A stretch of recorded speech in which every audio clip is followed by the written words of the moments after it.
¿Qué tal? ¿Cómo están? Un agrado volver a saludarles. Bienvenidos a Las Cartas sobre la Mesa, un programa de Infogate que se transmite semana a semana, ya durante 6 años. Así es, 6 años que hemos estado acompañándole con invitados, análisis, perspectivas, información de lo que está pasando en el mundo. Desde un medio independiente como es Infogate, este programa intenta poder entregarles esa perspectiva que usted requiere para poder, digamos, conversar mejor, dialogar mejor, fortalecer nuestra capacidad de interacción al interior de la familia, con los amigos, con los ciudadanos, con los compañeros de trabajo, de tal forma de poder tener una perspectiva. Es necesario que todos los ciudadanos estemos informados de lo que pasa a nivel mundial, regional y, por supuesto, acá en Chile.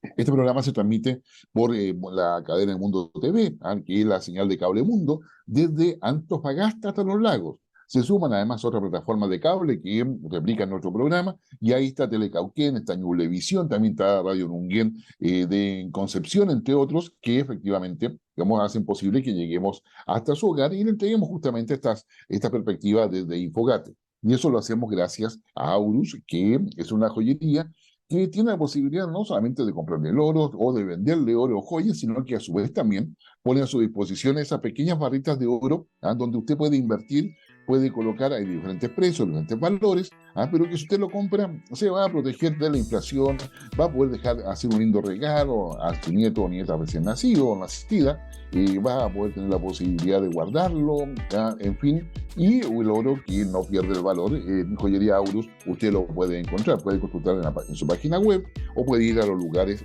a los locales, perdón, donde está dispuesta a través de todo Chile. Además, si usted nos sigue por nuestras redes sociales, Facebook, Twitter, Threads, Instagram, YouTube, claramente, digamos, también se lo apreciamos y ahí le pedimos que nos dé el like respectivo, porque eso claramente nos ayuda a nosotros también a poder tener una sintonía y un reconocimiento en todo lo que es el despliegue de cada una de estas redes sociales. Efectivamente, una de las cosas que tenemos digamos, en nuestro país y en el sistema político chileno es la performance o la manera en que los gobiernos enfrentan sus problemas de gobernabilidad o de gestión política. Y obviamente esto tiene que ver con el comportamiento del gobierno y la respuesta que hay en la oposición y la manera en que eso es considerado y evaluado por la ciudadanía.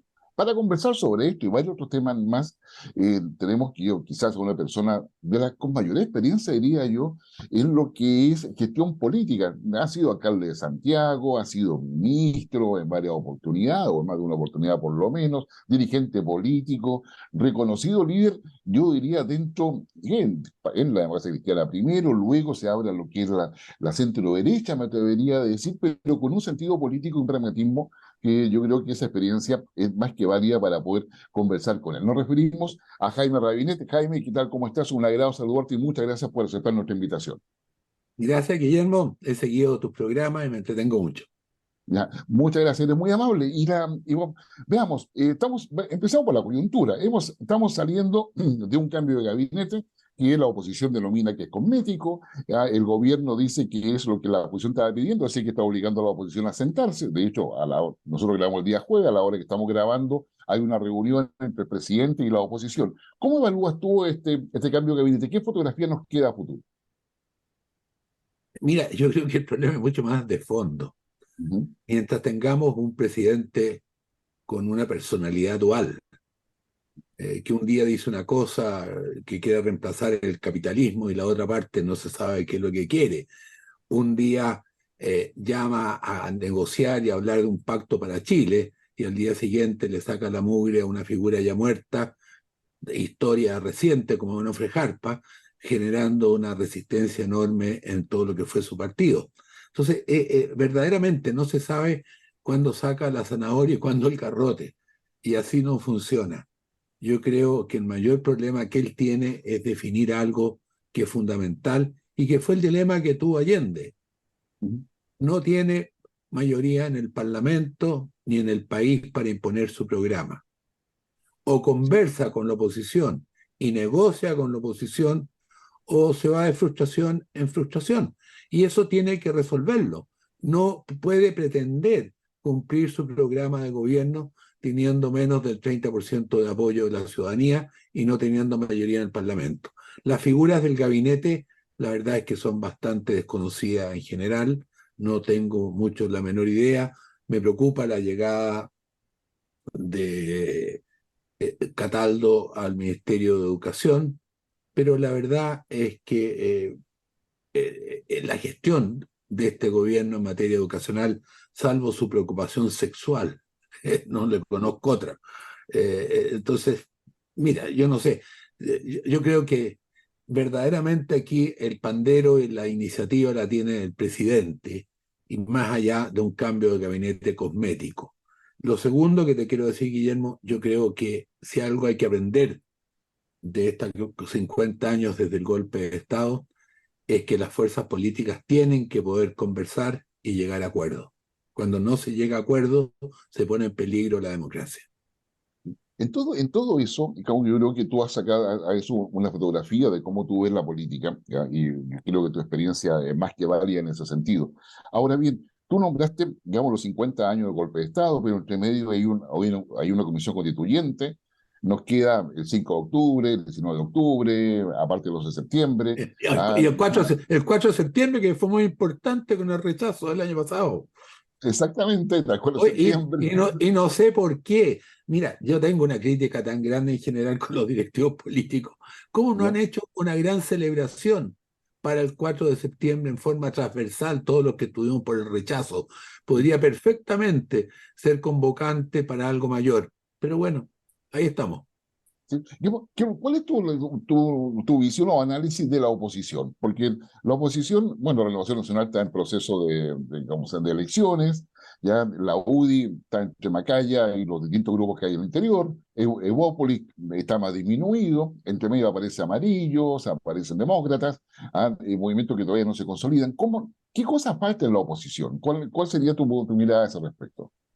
Yo creo que falta una unidad estratégica, manteniendo las diferencias y pudiendo competir, pero creo que deberían concordar en algunas cosas mínimas comunes, como por ejemplo hacer un pacto por omisión para las principales alcaldías del próximo año, que compitan en las listas de concejales, pero si queremos sacar a la Irací, a Chat y a la niñita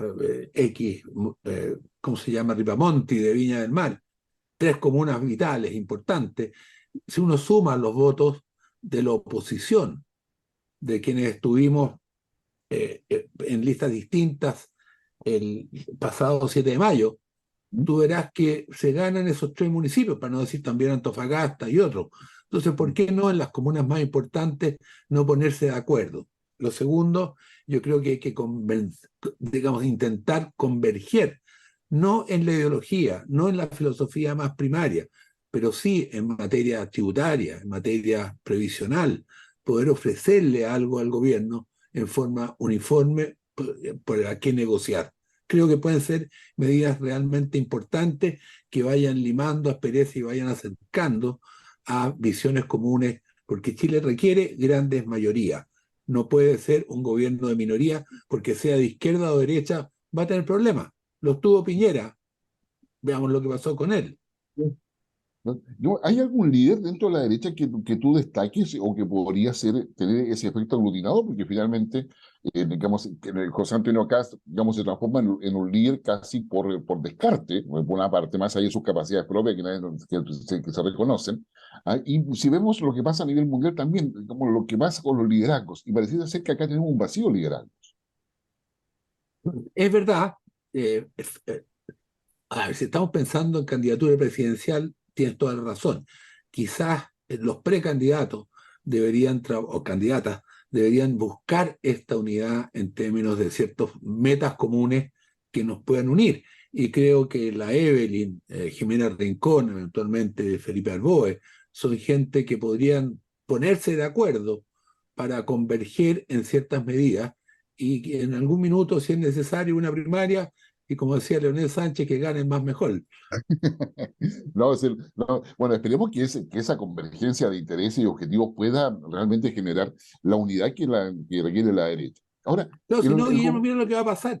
Te pongo el caso de Santiago, ya, la comuna de Santiago. El Frente Amplio, el Partido Comunista y Socialista sacaron 35%. Y la lista de la democracia cristiana, PPD, un 6, entonces suman 41, 42%, ¿de acuerdo? Los republicanos sacaron 30, en Chile Vamos 22, o sea, tiene 52, y los otros 6 puntos son del Partido de la Gente. O sea, si van unidos, se recupera la alcaldía de Santiago. Si van desunidos, el 35% va a ganar, que es el Frente Amplio. Exactamente. Y piensan lo mismo en Valparaíso, y piensan lo mismo en Viña y en otras comunas. ¿No? Bueno, y esa aritmética electoral debería ser un incentivo justamente para la unidad y para la idea de ponerse de acuerdo. Yo creo que es un tema que hay que conversar y por eso lo planteo.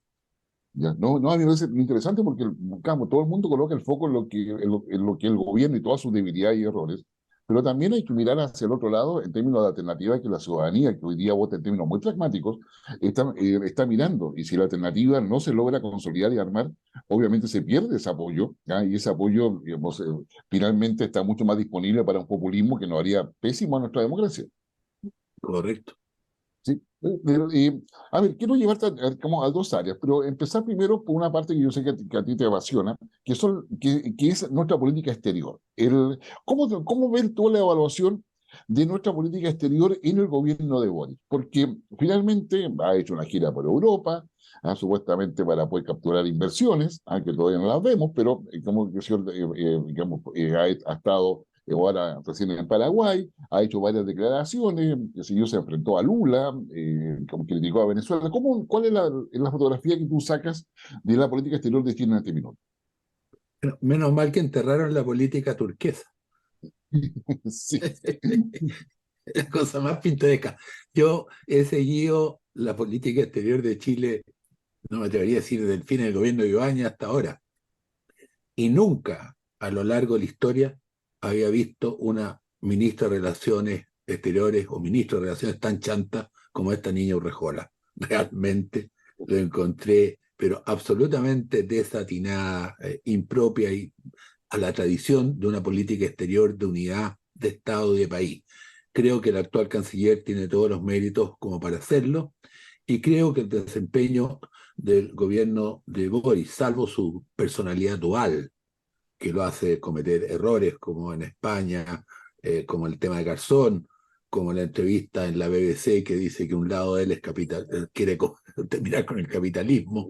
Bueno, fuera de eso, yo me atrevería a decirte que la Cancillería ha retomado su rumbo, la política exterior ha tomado su rumbo, y creo que el presidente de la República, al ir a Paraguay, al ir a Brasil y plantear sus diferencias con Lula, está ejerciendo lo que ha sido la política exterior tradicional de Chile. Ya, yo creo que en ese sentido también, digamos, como está el tema con Israel, está el tema, digamos, de la forma en que mira hacia Perú, por ejemplo, porque nuestro vecindario no está muy tranquilo, que digamos, tenemos elecciones, digamos, este domingo en Ecuador, pero no Sí, tenemos pero claridad respecto a cómo fíjate, está. Guillermo, que la relación con Perú durante las últimas décadas ha sido impecable y la medida que hizo de mediar entre AMLO de México por la Comunidad Alianza del del Pacífico. Pacífico, exactamente. Yo creo que lo hizo muy bien y el entregarle, pasando por Chile, la presidencia al Perú que le correspondía, lo hace muy bien. Creo que el incidente de los inmigrantes en la frontera con el Perú fue absolutamente injustificado y yo asumo creo que más responsabilidad de Chile que del Perú.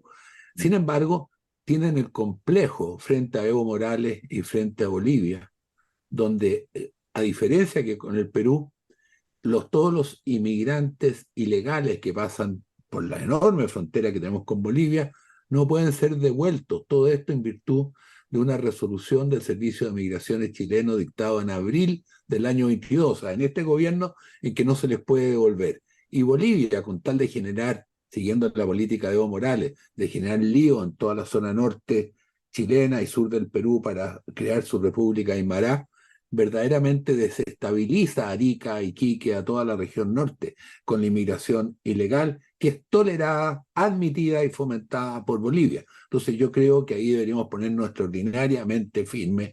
Lo decía ayer en un programa, Monsalve está en Bolivia, debería exigir a Bolivia que frene el acceso de venezolanos, colombianos y otros en forma inmisericordia por su frontera en paso hacia Chile. Creo que eso es un tema en que al gobierno chileno le ha faltado firmeza.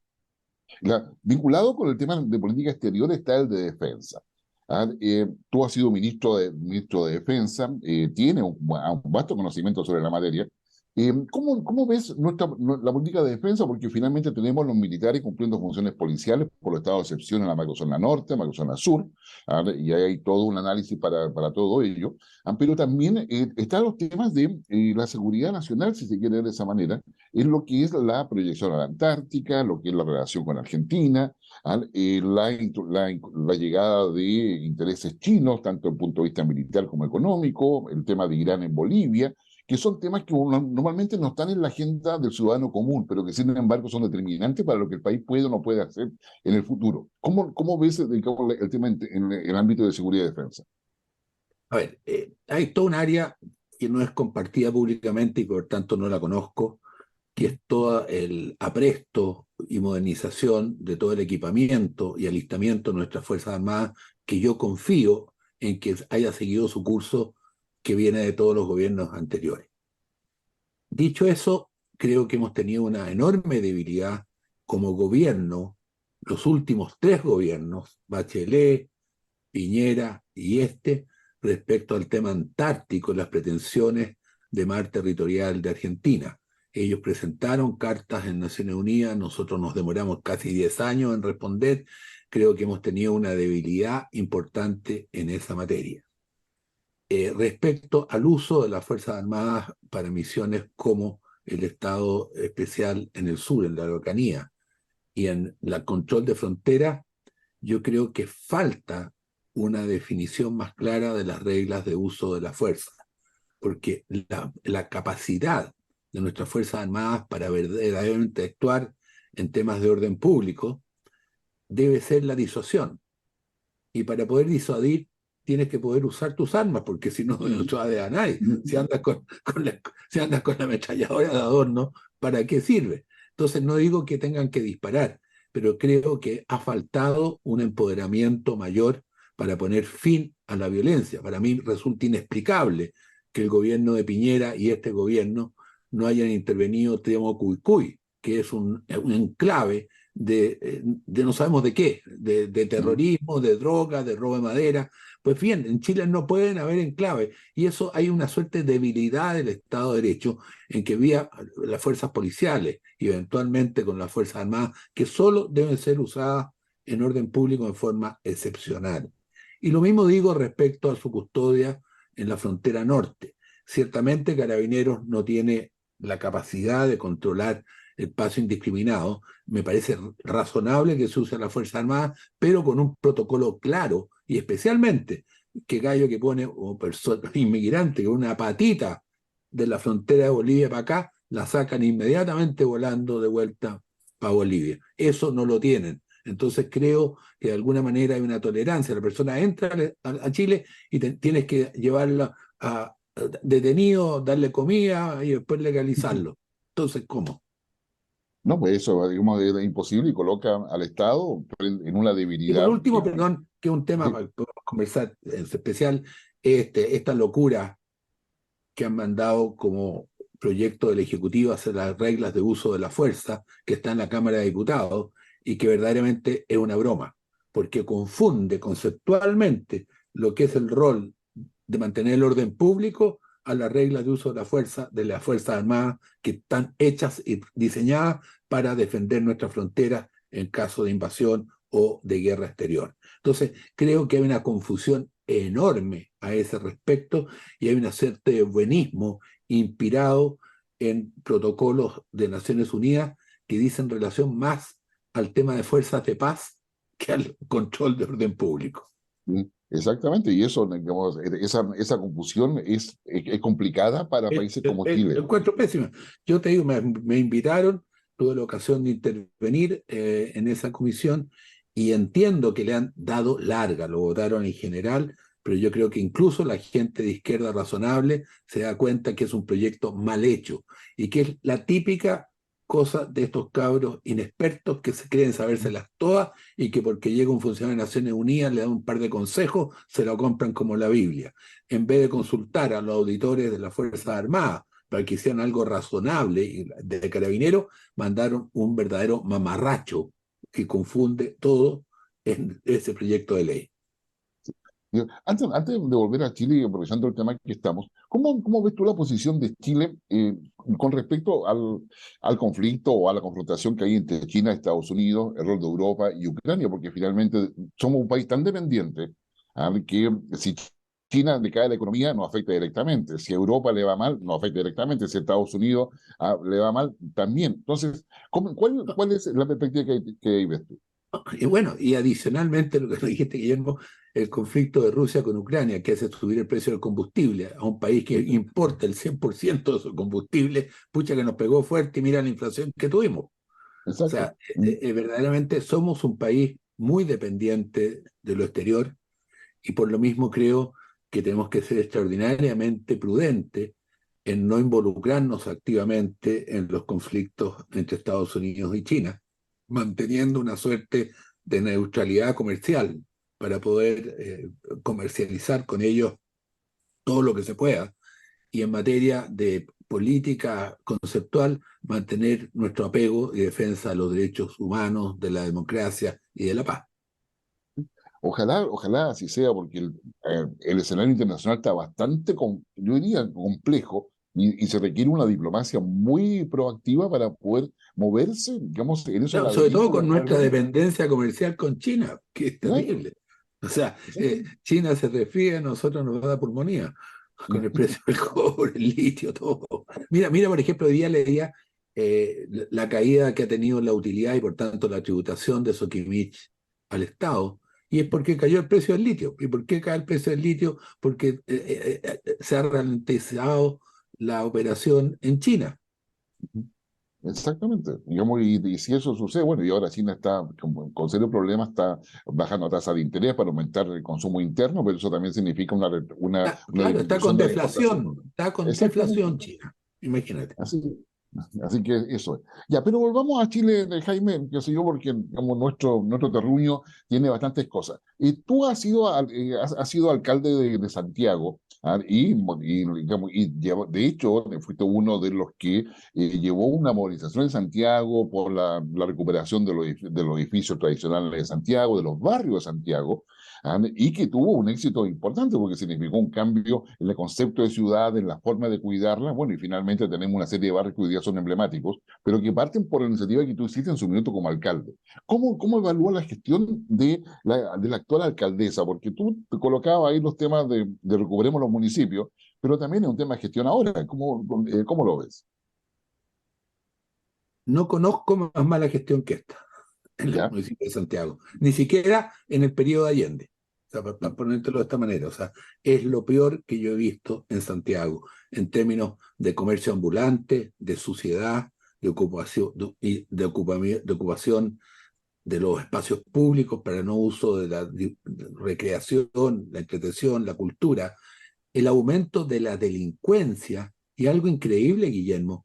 Santiago era de las comunas hasta hace muy poco más seguras en materia de asesinatos, de crímenes.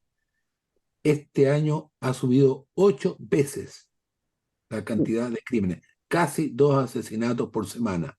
Realmente impresionante. Los barrios tomados por narcotraficantes, las casas desocupadas, usted tiene mil posibilidades por distintos subterfugios legales de sacarla. No, ahí están. En la campaña que tuve de candidato a consejero constitucional, y que tuve un apoyo importante, 160.000 personas, pero que perdí, y es cosa parte de la vida, estuve en la Plaza Yungay con los dirigentes vecinales, donde vive el presidente de la República, y me decían las señoras que tienen que ir a hacer sus compras de almacén a las 8:30, 9 de la mañana, una vez que dejan a sus niños en la escuela o en el liceo, porque a partir de las 11 despiertan los delincuentes y las asaltan. Menos mal que son trasnochadores, pero en verdad realmente es un pánico. La Plaza Yungay, preciosa, remodelada, Decían, bueno, aquí vienen los niños a jugar. No, a las 5 o 6 de la tarde se lo toman a beber, tráfico y a los asaltos. Entonces, tráfico de droga. Realmente una cosa impresionante.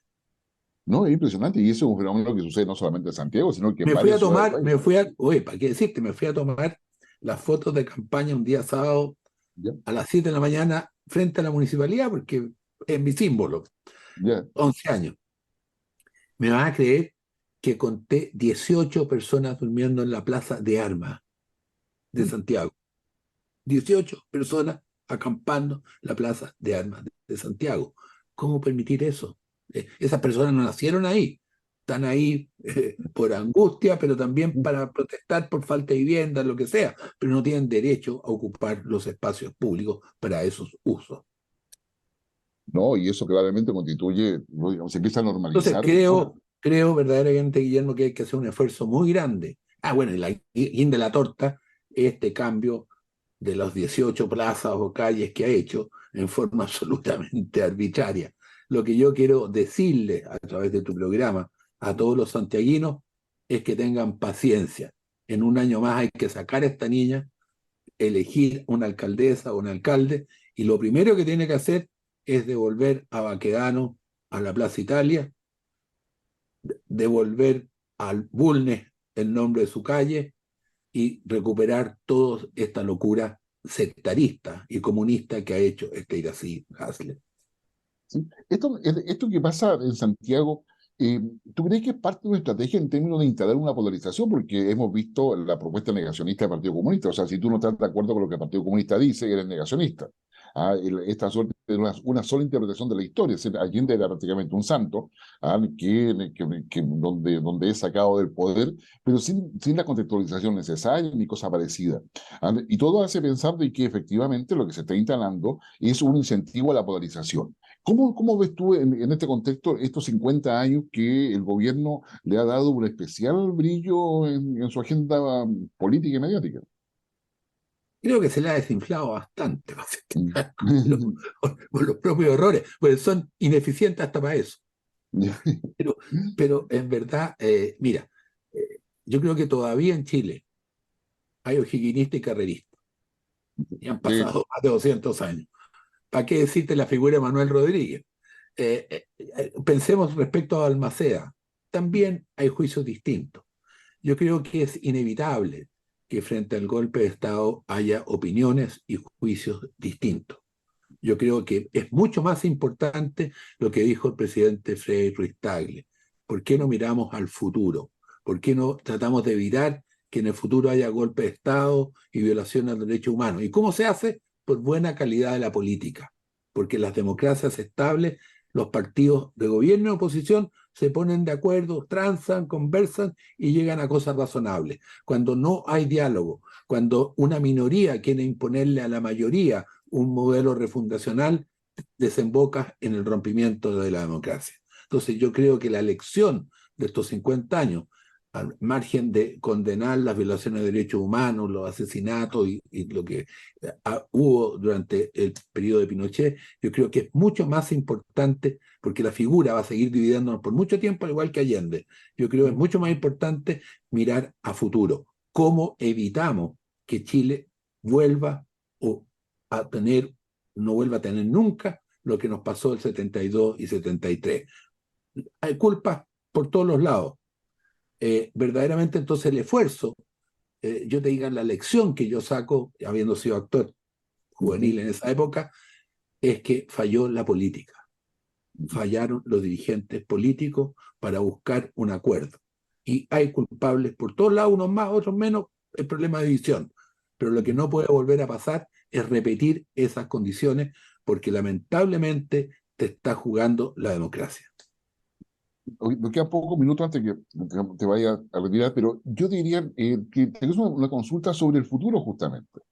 Tenemos, bueno, acá en Argentina, un rechazo, el voto bronca, que finalmente lo canaliza Milei, pero es contra, un voto de bronca contra los partidos tradicionales. Algo parecido ha pasado también, digamos, qué sé yo, en Europa, en otros países. Y acá en Chile tenemos, lo mencionábamos en algún minuto, Amarillo, Demócrata y varios otros movimientos que quieren transformarse en partidos políticos. ¿Ves tú, cómo ves el panorama de los partidos políticos realmente? Porque hoy día el Partido Socialista ha quedado disminuido, la democracia cristiana, para qué decir, el Partido Radical prácticamente, no sé, tiene el timbre de la firma, como se decía antiguamente. ¿Ya? ¿Cómo ves el panorama de los partidos políticos? Malito. Yo creo que en general los partidos políticos se han convertido en grupos de poder que buscan hegemonía, algunos como la democracia cristiana, mi partido, o el PPD, que lo único que busca son pegas públicas para poder mantenerse. Me da una pena enorme que la democracia cristiana tenga que desalojar su sede tradicional de Alameda 1440, que con tanto esfuerzo muchos ayudamos a construir. Entonces, verdaderamente es una enorme pena. Sin embargo, yo creo que el proyecto constitucional apunta a algo razonable, que exigir un mínimo de un 5% de votos para terminar con este fraccionamiento de partidos políticos, 21, 22 partidos políticos, es imposible. Y lo que es más significativo, y es lo que hablábamos, yo creo que hay que generar convergencia. O sea, tú no puedes pretender con 8 o 10 partidos, cada uno por su lado, tirando el cordel, que no se rompa el sistema político.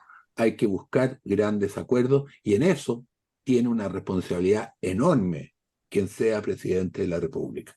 Y creo que Boris es la persona que en estos próximos 2 años tiene que ser capaz de generar acuerdos. Si no, va a sufrir Chile y su gobierno va a seguir siendo castigado. En vez de un 30 va a terminar con un 20 o menos.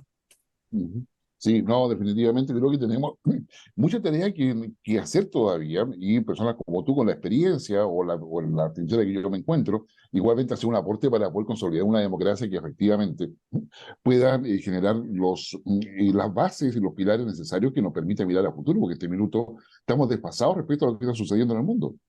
Así es.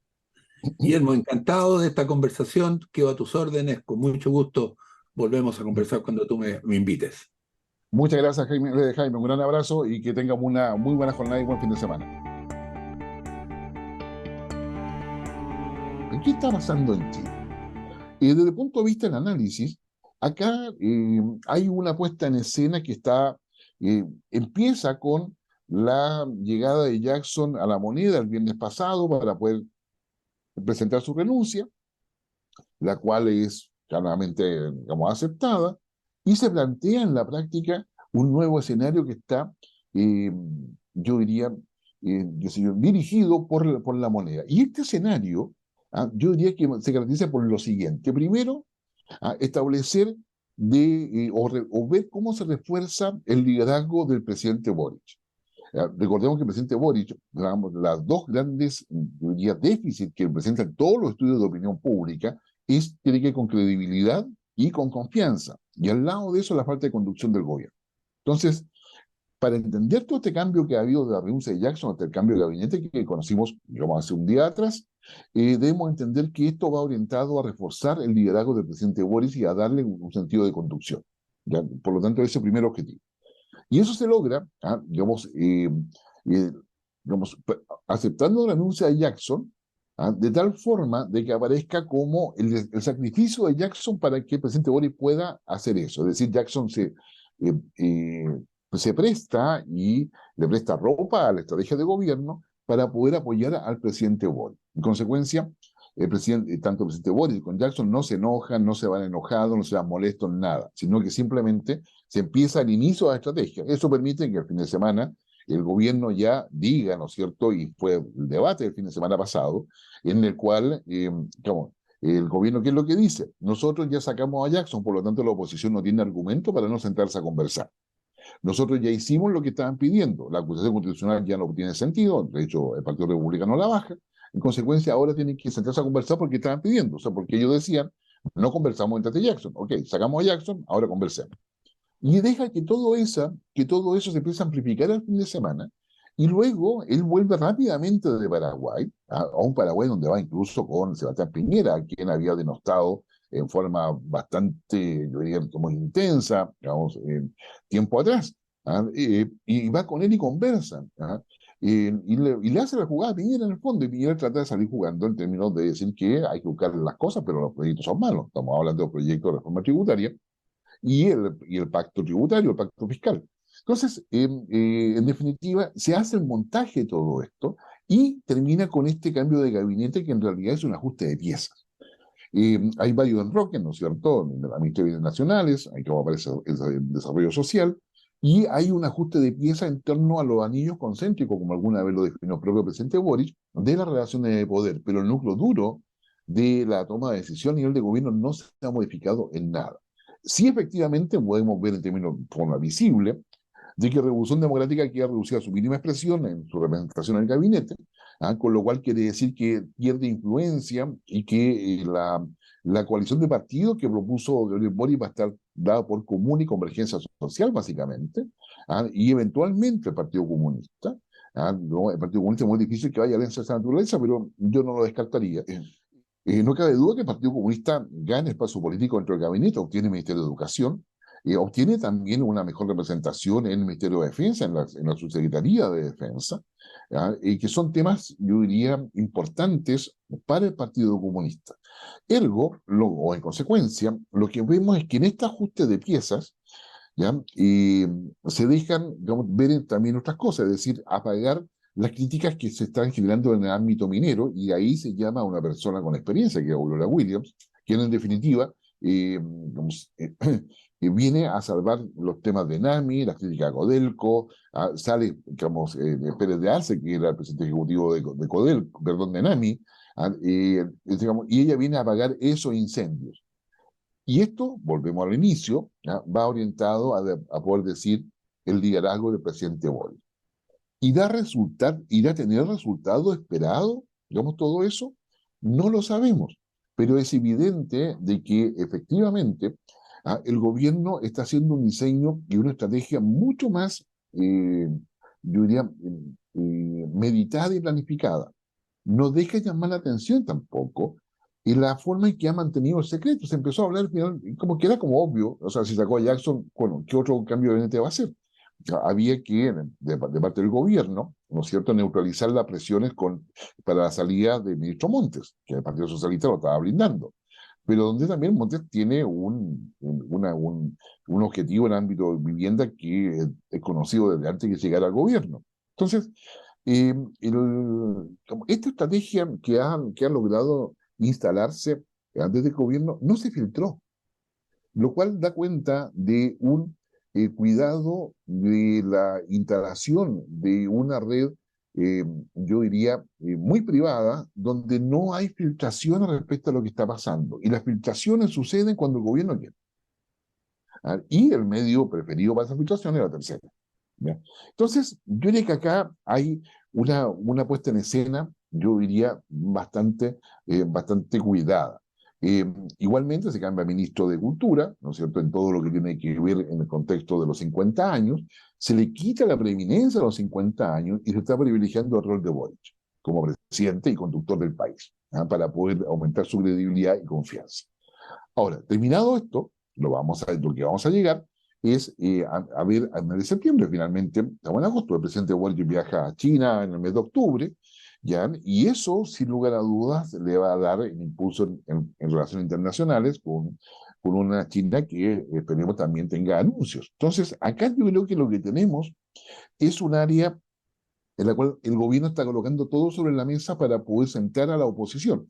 De hecho, al momento que estamos grabando esto, el día jueves, está la reunión en La Moneda, por lo tanto usted va a tener más antecedentes cuando escuche todo este comentario análisis respecto a lo que está pasando, pero vamos a ver cómo reacciona la oposición y qué propone la oposición. Por lo tanto, yo diría que ese es el análisis de este cambio de gabinete. Un ajuste de pieza con una escena completamente montada desde la renuncia de Jackson hasta ahora. Pero nos queda un cogollo, como se diría en el campo. ¿Qué pasa con la oposición? Claro, porque uno puede criticar y colocar el acento de análisis sobre el gobierno, pero ¿qué pasa en la oposición? Tenemos las elecciones de renovación nacional de por medio, donde hay al menos 3 candidaturas, donde están las que apoya Carlos Larraín, donde está la que apoya Sebastián Piñera, donde la que hay que apoyan otros, pero hay una pugna de poder al interior. Entre medio está la figura de Sebastián Piñera, que empieza a emerger como una opción presidencial también. ¿Ah? Entonces, yo diría que tenemos eso. Evópolis ha quedado un tanto más disminuida en términos de influencia, en términos de presencia, y lo propio está pasando también con la UDI, donde Macaya, ¿no es cierto?, con su secretaria general, a María José Hoffman, no logran todavía consolidar o dar la credibilidad, y aparece al otro lado José Antonio Caz, que tiene en la práctica un discurso que ha mantenido hasta ahora muy pocas apariciones, pero siempre que aparece es con un sentido pragmático, es decir, queremos que el gobierno funcione, queremos resultados, queremos respuestas, queremos acción, queremos gestión. Es decir, no va la crítica necesariamente ideológica, algunos de la gente republicana por supuesto que está en eso, pero va en eso. ¿Qué está haciendo el Partido Republicano cuidando el proceso constituyente? Donde ellos tienen mayoría y tienen la capacidad de poder manejar. Y de hecho, eh, la, todo lo que es el proceso de negociación que hay en el interior de la Comisión Constitucional, hoy día está en manos de republicanos y es ahí donde tiene preocupación el Partido Comunista particularmente. El Partido Comunista, efectivamente, como lo ha dicho más de algún personero, un político, está en la idea del tema estratégico de que hay que generar las condiciones para que la opción rechazo pueda ganar en diciembre. Por lo tanto, el Partido Republicano está orientado a generar las condiciones para que pueda ganar el apruebo, o sea, aprobar la propuesta constitucional. En esa negociación, que no va a ser fácil en estos días, en esta semana en realidad, lo vamos a encontrar con el 4 de septiembre, ya, que es la fecha del plebiscito anterior, ya, y nos vamos a encontrar también con después, que es en el 11 de septiembre, después viene el 5 de octubre, después viene el 19 de octubre. Es decir, hay una cantidad de fechas donde el ambiente político va a estar bastante convulsionado. Por lo tanto, ¿tiene estrategia la oposición? Aparte de ser oposición, yo diría que si la tiene, no está clara. ¿Ya? Y si no está clara, la estrategia no existe. En política, si las cosas no son claras, claramente es muy fácil echarlas abajo y por lo tanto, hoy día, usted cuando esté escuchando o viendo nuestro análisis, va a saber qué es lo que sucede en virtud de los resultados de la reunión que ha tenido el presidente Boris con los presidentes y secretarios generales de todos los partidos políticos de oposición. Si eso logra, yo diría, cuajar adecuadamente, vamos a ver, porque se va a tener tres resultados posibles donde usted puede evaluar. ¿Qué pasa con la propuesta de reforma de pensiones? Si efectivamente el 6%, que no está parte importante del debate. ¿Qué pasa con el pacto fiscal y la propuesta de Marcel? ¿Ya? ¿Y qué pasa, ¿no es cierto?, digamos, en la práctica con el liderazgo del presidente? Que son las tres cosas que yo le diría que usted evalúe. Y ahí tenemos la fotografía con la cual vamos a estar trabajando la próxima semana. Es decir, bueno, ¿qué sucede en Chile realmente? A raíz de que nos estamos acercando a fecha emblemática y ya pasando agosto, no es porque uno sobreviva a agosto, sino que pasando agosto ya estamos a final de año. Y estando a final de año estamos pensando en el discurso del presidente en el mes de marzo. Digamos, entonces, yo diría, queda menos tiempo, pero acá, en estos meses, se están jugando cosas que son claramente, digamos, más que relevantes, más con mucho sentido estratégico. Y nos faltaría solamente colocar el cogollo respecto a que los próximos meses, y particularmente el próximo año, los partidos se van a empezar a preocupar de las campañas para la elección de gobernadores, consejeros regionales, alcaldes y consejeros municipales. Entonces, los partidos ahí se van a medir.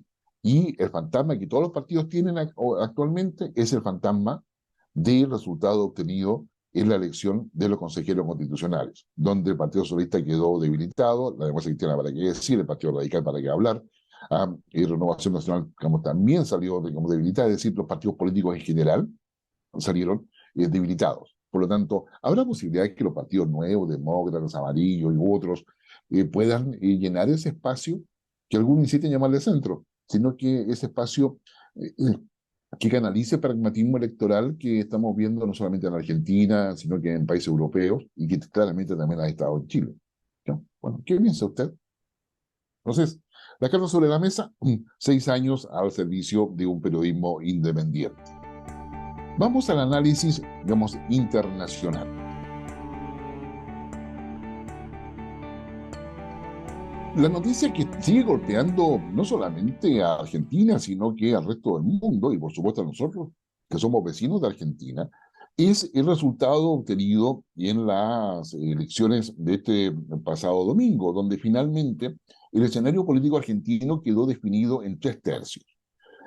Un tercio, el primer tercio, donde está dominando Milei, que es un candidato anarcocapitalista, ya vamos a explicar qué cosa es eso, al que logra obtener más del 30% de las preferencias de voto en todo, o sea, prácticamente en toda Argentina, a excepción hecha de la provincia de Buenos Aires.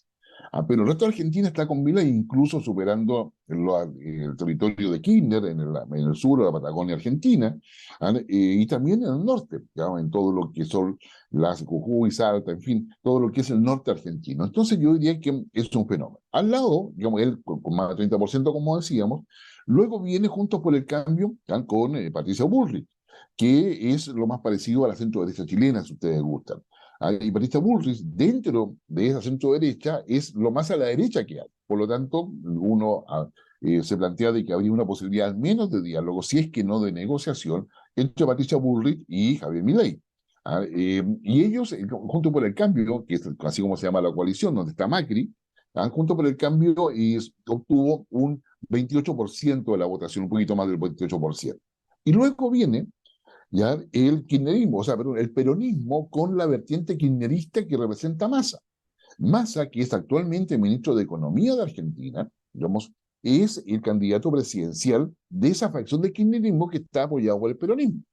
¿Ya? Dentro del peronismo hay tres, digamos, ramas principales. Una de ellas es la que representa Massa, otra la que tiene Cristina Fernández y otra la que tiene, digamos, que se dio Alberto Fernández, actual presidente. Entonces tenemos acá varias cosas. No pasó desapercibido, por ejemplo, el hecho que la candidatura de Massa no tuvo nunca el apoyo de Cristina Fernández y tampoco de Alberto Fernández en la práctica. En consecuencia, yo creo que acá hay un tema. Y esta opción, ¿no es cierto?, que es Unión por la Patria, como se llama su coalición, obtuvo un 27%. Entonces tenemos a Milei con un 30%, tenemos a como Patricia Bullrich como Junto por el Cambio con un 28%, y Unión por la Patria, que es el kirchnerismo, con un 27%.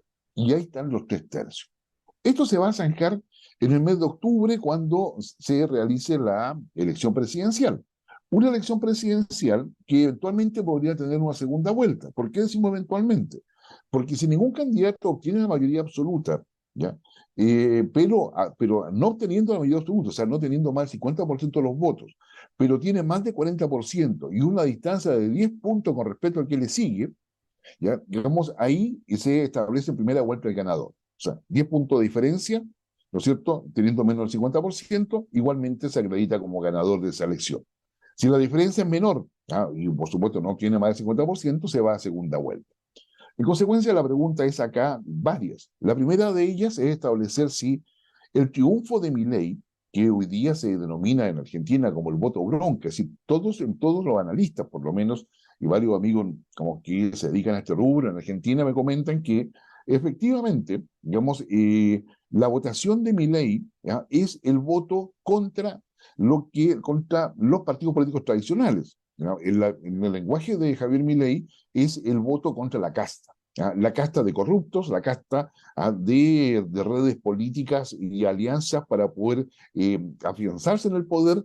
Esa casta es que finalmente muchos de los votantes prefirió a Milei. Entonces, si eso es así, la pregunta siguiente es, bueno, ¿podrá Milei mantener este apoyo electoral en las presidenciales? Y aquí vienen dos escenarios. Si efectivamente logra mantener este apoyo electoral en las presidenciales, sin lugar a dudas, la probabilidad de que Milei salga electo, incluso en primera vuelta, aumenta considerablemente. Y el segundo escenario es que no, esto fue episódico, es decir, se quiso demostrar en estas primarias que había una bronca contra el sistema tradicional de partidos políticos, pero que Milei no va a lograr consolidar ese mismo apoyo en las elecciones presidenciales. Y en tal caso, habría incluso una segunda vuelta, dado que son tres tercios que están muy cercanos en votación, habría una segunda vuelta donde obligaría a la fuerza de Milei a apoyar a la de Juntos por el Cambio. Entonces, ahí yo creo que tenemos un tema que no es menor en términos de cuáles son las posibilidades. Esto significa de que la incertidumbre a nivel global respecto a la suerte de Argentina se mantiene. Y eso ha hecho, por ejemplo, que el Fondo Monetario Internacional empiece a tomar contacto con los asesores de Milei en torno a anuncios que él ha realizado. Uno de esos anuncios, por ejemplo, es que va a hacer desaparecer el Banco Central. Probablemente lo dice en un discurso mucho más provocativo y mucho más, yo diría, digamos, buscando impacto. Pero él dice que es evidente, el Banco Central no tiene que estar dirigiendo, el Banco Central depende del gobierno, de hecho se ha pasado a Argentina, no tiene la característica de autonomía que posee en Chile, para que usted digamos, lo sepa, y por eso es importante. Y a su vez también lo que hace Milei es establecer en la práctica otra medida al lado, que dice, para controlar la inflación, lo que va a hacer es dolarizar la economía, tal cual sucede, por ejemplo, actualmente en Ecuador ¿ah? O Panamá. Entonces, la economía dolarizada queda inmediatamente afecta a los cánones del Fondo Monetario de los países que tienen validado el dólar, que es prácticamente como lo más importante de Estados Unidos, lo cual en consecuencia tiene implicancias geopolíticas no menores. ¿Ya? Entonces, para Argentina, una Argentina que ha ido avanzando en acuerdos, digamos, no solamente científicos, tecnológicos, económicos, sino también de defensa con China, con Irán. Entonces, hay acá un tema que claramente Milei significa, yo diría, un riesgo para todo lo que ha sido la consolidación de potencias extranjeras en suelo argentino y para los objetivos geopolíticos de Argentina en el futuro. Entonces, ese es un tema que no es menor, pero que hay que tenerlo en la mira. Ahora bien, nosotros decíamos que Javier Milei es un anarcocapitalista. El anarcocapitalismo tiene su desarrollo, diría, segunda mitad, de un último tercio del siglo XX hasta ahora, pero que sus posiciones principales tienen que ver con el hecho de que el Estado de poco sirve, salvo para poder hacer algunas asignaciones, generar una redistribución, pero quien mejor redistribuye los recursos de la economía es el mercado. En consecuencia, por ejemplo, mi ley plantea que en tema de educación, todo lo que son ayudas públicas al sistema educacional y todo eso no vale la pena hacerlo, porque lo que hay que hacer es privilegiar la libertad individual. Y para en el caso educacional, ¿verdad? Lo que él propone es pasarle un voucher, ¿no es cierto? Un cheque, si ustedes gustan, a cada estudiante para que él vaya a buscar la educación que necesita y exija la calidad que requiere. En consecuencia, es el mercado que está regulando eso. Es altamente probable que en 60 días para la elección presidencial, es altamente probable de que estas propuestas que aparecen con mucho impacto se vayan morigerando a medida en que ya presente un programa más completo, porque finalmente es parte de 3/3 y por lo tanto requiere llegar al 50%, por lo menos sacarle una distancia de 10 puntos a su seguidor. Y eso significa que tendrá que morigerar su visión respecto al medio ambiente. Él establece que el cambio climático es un invento de la izquierda y las Naciones Unidas, entre otras varias otras cosas más, es decir, muy de la línea de Bolsonaro, si ustedes gustan, como verlo de esa manera. Quiere hacer cambios radicales, quiere como sacar, como lo de ciencia e innovación, cambiar ministerios, llegar al Estado, en fin, y cosas que al ciudadano argentino le hacen mucho sentido en términos del tamaño del Estado y los niveles de corrupción al interior del Estado argentino. Entonces tenemos ahí una situación en la cual Milei ha logrado efectivamente canalizar la rabia o la bronca, como se dice en el país trasandino, contra el sistema político, particularmente con el kirchnerismo. Yo creo que Milei entonces ya es un tema y vamos a ver cómo va decantando eso. Pero al lado de eso está la derrota del kirchnerismo. Y estando como Massa todavía como ministro de Economía y siendo el principal negociador con el Fondo Monetario Internacional, recordemos que Argentina tiene una deuda de 44.000 millones de dólares con el Fondo Monetario Internacional. Es decir, cualquier posibilidad de renegociación deja al Fondo Monetario Internacional con la capacidad de imponer sus condiciones sobre Argentina. Entonces, sea el actual, sea más el actual ministro de Economía o sea el próximo gobierno, en definitiva, Argentina tiene que pagar esa deuda. ¿Ya? Lo hará bajo el esquema de Milei, si que sale electo como presidente, o lo hará bajo el esquema tradicional de que el país se compromete a un pago de cuotas anuales, cosa que ya se había renegociado con Argentina. Argentina actualmente, según la última cifra que conocemos, tiene una deuda del 116% sobre el PIB, es decir, está sobreendeudado. Entonces, yo creo que ahí tenemos una primera fotografía. Lo otro importante es que quizás esto digamos, haberlo dicho al inicio, las PASO, las primarias abiertas, simultáneas y obligatorias, eso es lo que significa PASO, primarias abiertas, ¿no es cierto?, simultáneas y obligatorias, son primarias que permitan a los partidos políticos destrabar las distintas competencias de candidatos que hay en los diferentes cargos. En las elecciones de octubre se eligen no solamente presidentes, se eligen senadores, diputados, gobernadores, ¿no es cierto? Y además diputados y senadores a nivel provincial. Recordemos que Argentina es un país federal. Entonces, las primarias, que se establecieron ya hace algunos años atrás, en definitiva, lo que hacen es obligar a todos los ciudadanos, porque para participar en estas primarias no se requiere estar militando en un partido político, sino que simplemente son, por eso son obligatorias, es para todos. Todos los ciudadanos argentinos tienen que concurrir a votar. Y por esa razón, es todo el análisis que hemos realizado y lo que ustedes están leyendo o viendo, ya sea por los distintos medios de comunicación, porque prácticamente es una encuesta en tiempo real. Es una encuesta con la máxima participación de electores. Dicho sea de paso, la participación fue cercana al 70%, menor en todo caso que primaria anterior, pero menor en 6 puntos. Tuvo el 70% de la participación, 69 en realidad.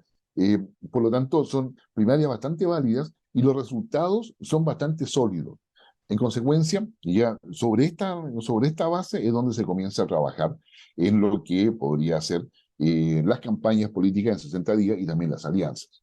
¿Cuál es el escenario impensado que podría tener Argentina? Es que hubiese una segunda vuelta que enfrentara las fuerzas de Milei con las fuerzas de Patricia Bullrich, es decir, con la centro derecha. Es decir, que hubiese una segunda vuelta entre las derechas. La ultraderecha, como se le llama a Milei, aunque yo no coincido mucho con eso, pero es probablemente lo que se ha instalado en los medios de comunicación, con respecto a una centro derecha argentina que es distinta. Entre paréntesis, y como dato, la historia política argentina no es comparable con la de ninguno de nuestros países, por si acaso. Ellos tienen una historia política propia, muy rica en muchas cosas, pero también llena de anécdotas y llena también de una serie de complot entre medio que no son menores y usted probablemente se podrá recordar, visto yo le hablo de más de alguno de ellos. Entonces yo creo que tenemos en Argentina un tema, y esto nos va a dejar en la práctica, si no hay resolución en el mes de octubre, la segunda vuelta es en el mes de noviembre. ¿Ya? Y eso nos lleva, ¿no es cierto?, a tener presente de que la fotografía electoral argentina es importante. Pero cuando este fin de semana, mientras usted ve este programa, vamos a tener también las elecciones en Ecuador. Y vamos a ver qué sucede ahí, si efectivamente la candidata que representa el correísmo, Rafael Correa, es la ganadora, por lo menos lo que dicen las encuestas. Vamos a ver si eso es cierto. Pero Ecuador lleva, yo diría, ya el peso de un candidato presidencial asesinado de centro derecha, ¿ya? Y de un dirigente político asociado al correísmo también asesinado. Entonces, tenemos, con todo, independiente de cuál sea el resultado, una debilidad democrática en Ecuador también. Entonces, tenemos bastante que conversar en temas internacionales y regionales, pero eso lo haremos la próxima semana.